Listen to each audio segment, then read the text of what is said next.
വിശുദ്ധ പൗലോസ് അപ്പോസ്തലൻ കൊറിന്തോസുകാർക്ക് എഴുതിയ ഒന്നാം ലേഖനം, അദ്ധ്യായം 1, 4 മുതൽ 9 വരെയുള്ള വാക്യങ്ങൾ. യേശുക്രിസ്തുവിൽ നിങ്ങൾക്ക് കൈവന്ന ദൈവകൃപയ്ക്ക് ഞാൻ നിങ്ങളെ പ്രതി ദൈവത്തിന് സദാ നന്ദി പറയുന്നു. എന്തുകൊണ്ടെന്നാൽ അവിടുന്ന് എല്ലാവിധത്തിലും, പ്രത്യേകിച്ച് വചനത്തിലും വിജ്ഞാനത്തിലും നിങ്ങളെ സമ്പന്നരാക്കി.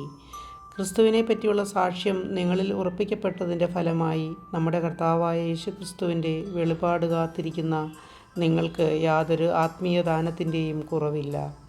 നമ്മുടെ കർത്താവായ യേശുക്രിസ്തുവിൻ്റെ ദിനത്തിൽ നിങ്ങൾ കുറ്റമില്ലാത്തവരായിരിക്കേണ്ടതിന് അവസാനം വരെ അവിടുന്ന് നിങ്ങളെ പരിപാലിക്കും. തൻ്റെ പുത്രനും നമ്മുടെ കർത്താവുമായ യേശുക്രിസ്തുവിൻ്റെ സഹവാസത്തിലേക്ക് നിങ്ങളെ വിളിച്ച ദൈവം വിശ്വസ്തനാണ്. നമ്മുടെ കർത്താവായ മിശിഹായ്ക്ക് സ്തുതി.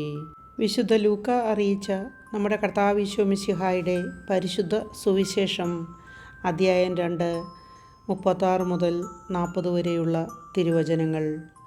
ഫനുവേലിൻ്റെ പുത്രിയും ആഷേർ വംശജയുമായ അന്ന എന്നൊരു പ്രവാചികയും അവിടെ ഉണ്ടായിരുന്നു. ഇവൾ കന്യകാപ്രായം മുതൽ 7 വർഷം ഭർത്താവിനൊത്തു ജീവിച്ചു.